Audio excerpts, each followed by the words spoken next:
Assalamualaikum teman-teman cerita Untungs. Kali ini kita ngobrol bareng Mondi Tato, seorang anak pang yang berhijab. Kehidupannya berubah setelah bertemu dengan Ustadz Ebit Leo dari Malaysia. Ya cuman kayak inget dosa gitu. Dosa.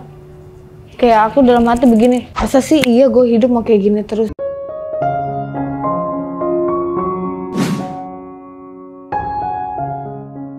Umur kan kita nggak tahu. Takutnya gue lagi ngamen gue mati gitu kan. Takutnya gue lagi apa gimana ya kan. Mondi ternyata memiliki trauma kehidupan dari keluarga yang mengalami broken home dan kehilangan suaminya. Kira-kira apa ya yang dinasehatkan oleh Ustadz Ebit Leo sampai Mondi kini berhenti menjadi anak pang? Yuk saksikan kisahnya hanya di Cerita Untungs.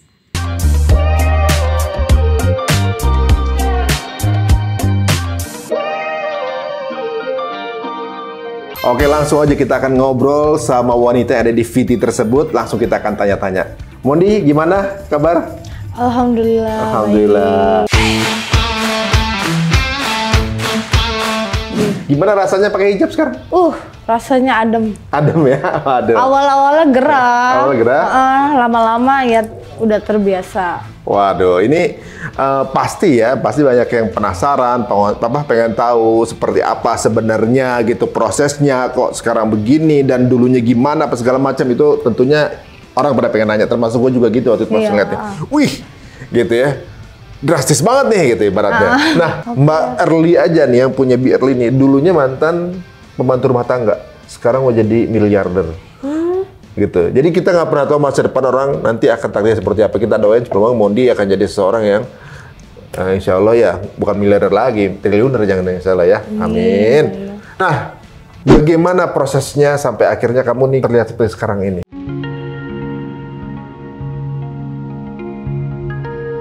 Ya ada suatu ustadz lah ya, kayak Ustadz Ebit Leo gitu. Di saat aku lagi tidur. Aku kaget kan dan banyak berita di Malaysia atau di mana itu katanya settingan gini. Padahal itu semua benar-benar real. Namanya orang emang aku kan pasti kan di situ lagi diusir dari kontrakan karena kontrakan aku kan habis ya kan nggak bisa bayar. Udah aku tidur. Aku emang biasa tidur gitu sama anak di situ tidur lah. Karena aku tidur situ kan langsung tahu ada datanglah Ustadz.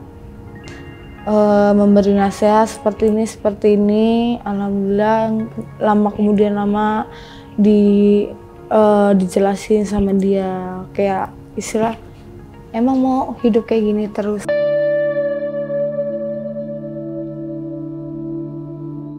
Waktu kejadian itu di mana posisi kamu? Di lampu merah. Di lokasinya di? Lampu merah Gondrong di Tangerang. Lampu di tempat aku. Oh, makanya di lampu merah Gondrong kan? Iya, aku di Tangerang. Mungkin orang warga Tangerang yang tahu lampu merah Gondrong di situ ternyata makanya Mondi di situ ya. Tapi udah kenal sama Ustadz Ebit sebelumnya? Belum. Tapi tahu beliau itu siapa gitu? Sebelumnya? Sebelumnya tahu karena banyak membantu anak-anak pang dia. Bahkan sampai di Jakarta itu dia membuatkan suatu rumah. Rumah singgah, yaitu untuk apa? Untuk kayak anak-anak jalanan. Dia buatkan rumah singgah untuk tempat tinggal di situ, ngaji di situ. Itu luar biasa banget. Beliau ini, padahal di Malaysia ya, cuma bikin rumah itunya di Jakarta gitu ya. Nah, berarti tiba-tiba aja ketemu secara nggak sengaja atau memang Ustadz Ebit sendiri udah menargetkan Mondi, ibaratnya udah dipantau gitu ya sebelumnya? Sebelumnya emang nyari-nyari aku karena aku kan muter sana jalan ke sana sini. Mungkin udah takdirnya udah ketemu di saat aku lagi tidur, capek ya kan ngamen. Udah kira tahu lagi tidur, Mon, assalamualaikum Mondi. Kupikir temanku kan. Jam berapa tuh? Siang-siang kayaknya. Pas ku tengok, bengong aku. Wih, ini aku nggak salah kataku, ini nggak salah. Ini Ustadz Ebit kataku, ya Allah, masya Allah. Udah kira ngobrol lah kita, sharing lah kita. Aku dinasehatin, gini-gini kan. Ya udah sampai dia ngasih beberapa rezeki lah, ya kan. untuk aku, kan pasti ada anak aku juga di situ kan. Oh, kamu ada anak? Ada anak. Berapa? 1. Oh, Jadi di lokasi itu? kayak gitu ceritanya. Oh gitu, kemudian dia... Sangat baik beliau itu. Pada saat itu kemudian kalau nggak salah kamu ikut ke Malaysia? Iya. Itu tapi waktu itu belum diminta berhijab sama beliau? Dari diri aku sendiri. Oh gitu? Bukan suruhan dia. Oh bukan? Oh. Bukan. Itu gimana prosesnya? Kayak aku sampai sholat jam 12 tuh sholat malam, kayak ya cuman kayak inget dosa gitu. Dosa. Kayak aku dalam hati begini, masa sih iya gue hidup mau kayak gini terus.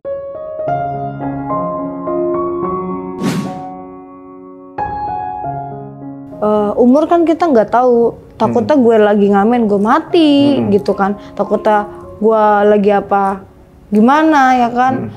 Namanya umur kita nggak ada yang tahu gitu kan ya. Udahlah cukup hidup di jalan gitu, udah cukup lah kita bergaul kesana kesini, brutal kesana sini ya kan. Ya sampai aku doa, ya Allah kasih petunjuk gitu ya Allah. Ya Allah aku pengen niat berubah, kasih jalan, jika terbaik tolong kasih jalan, aku bilang gitu. Ya mungkin udah dijawab sama Allah, ya udah aku langsung pakai sampai aku bener-bener ya Allah, aku kayak ngerasa di saat aku pakai hijab itu subhanallah, masya Allah, rezekiku langsung kayak ada. Diganti ya, diganti sama Allah. Jadi berarti ada salah satu nasihat Ustadz Ebit yang kena ya berarti. Itu tadi, kena mau hidup gini-gini terus. Iya. Gitu. Oh, masih ingat nggak tanggal berapa waktu akhirnya memutuskan untuk pakai itu? Berapa bulan yang lalu lah. Gitu ya. Terus gimana lingkungan kamu lihat tiba-tiba udah pakai hijab aja gitu? Banyak sekali yang menghina lah. Kamu Mondi jangan gitulah gitu kan ya. Pakai hijab gitu, jangan sesuci lah, jangan inilah, banyaklah komentar. Yang bikin hijrah itu gampang, yang susah itu istiqomahnya. Iya, kadang-kadang proses, tapi juga proses kan. Iya. Ya kadang goyang sedikit, kadang mungkin teringat ya zaman dulu kayak gimana gitu. Ini prosesnya mudah-mudahan istiqomah. Terus kalau keluarga gimana responnya?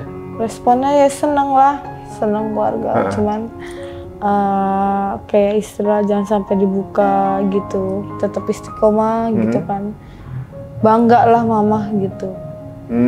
Bangga akhirnya aku sebelum aku pakai jilbab begini, sebelum hijrah emang sebelumnya aku ngamen juga tetap sholat. Jadi aku ngamen nih, misalkan azan johor, ya kan, azan johor, aku langsung sholat. Ada ustadz di sana, aku ngomong ke bapak-bapak, Pak kalau azan tolong ya panggil Mondi sholat, ajarin sholat. Enggak gue takut ntar domelin sama teman-teman panglu gitu ya kan. Enggak apa-apa, ntar panggil aja kalau lagi ada azan. Udah kira terbiasalah, jadi waktu masih pang-pangan adzan johor sholat, asar sholat tuh baru kayak gitu. Itu sebuah proses ya ibaratnya. Dulu juga zaman dulu tuh gue juga walaupun bagaimana masih ingat sholat. Jadi kalau azannya siang berarti itu sholat zuhur, inget gitu. Kalau sore inget ini sore berarti sholat asar, inget gitu. Cuma kadang nggak sholat. Cuma inget sholat, inget doang. Nah kalau anak umur berapa sekarang? 4 tahun setengah. Terus ngelihat mamanya sekarang pakai hijab gini gimana? Seneng sampai aku nanya, Johan, mami boleh nggak buka jilbab? Gak boleh. Kenapa? Dia tuh pintar ngomong. Gak boleh, mami cantik pakai hijab, nanti diomelin ustadz tuh katanya gitu. Nanti diomelin sama Allah katanya. Dia pintar sekali ceramain aku. Bukannya aku yang nyeramain dia, tapi aku yang diceramain dia. Masya Allah, hidayah dari anak-anak ya, Mas. Iya. Anak udah sekolah belum? TK ya? Iya. Bagus, dari senang juga. Alhamdulillah dia udah bisa ajan, suka ajan di masjid, suka sholawatan di masjid gitu kan. Terus aku selalu ajarin dia ngaji gitu, kayak dari ikro kayak gitu kan. Terus kadang kalau aku misalkan nambah tato, aku diomelin, mami jangan tambah tato lagi. Kenapa memang? Nanti Akibat di atas sana marah-marah, nangis, gitu. Ya ampun. Itu dia pintar sekali kalau ngomong dia. Kalau teman-teman pang, Apa tuh? tadi kan ada juga yang kontra, ada juga yang dukung nggak? Aku begini, Heeh. ada yang dukung, ada yang enggak, gitu. Buat apa sih lu pakai jilbab gitu? Jadilah diri lu sendiri, gitu. Jadilah pang, seorang Mondi, jadilah Mondi gitu. Ih, gue pengen berubah gitu. Ya, biarin aja yang dulu mah gitu kan. Kita punya masa lalu yang buruk gitu. Masa ya kita mau kayak gini aja sih, gitu. Aku ngomong gitu, ah lu so ini loh, so ini, so suci, so ini lah, kayak gitu.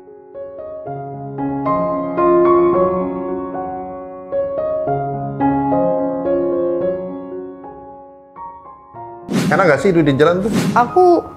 Kalau aku frustasi, aku sedih, aku kacau, aku larinya. Tato. Tato yang mana yang pertama? Kalau di muka udah ditato, berarti badan juga udah habis nih. Iya. Waduh. Sampai bau-bau juga. Waduh, semua ditato ya. Masalah apa yang sampai akhirnya kamu udah natonya mata? Ada masalah apa tuh? Satu, keguguran, karena waktu keguguran. Oh, udah nikah kamu tuh. Terus? Yang kedua, karena aku tahu ternyata aku hidup sama orang tua yang bertahun-tahun selama ini, ternyata itu bukan ayah kandung.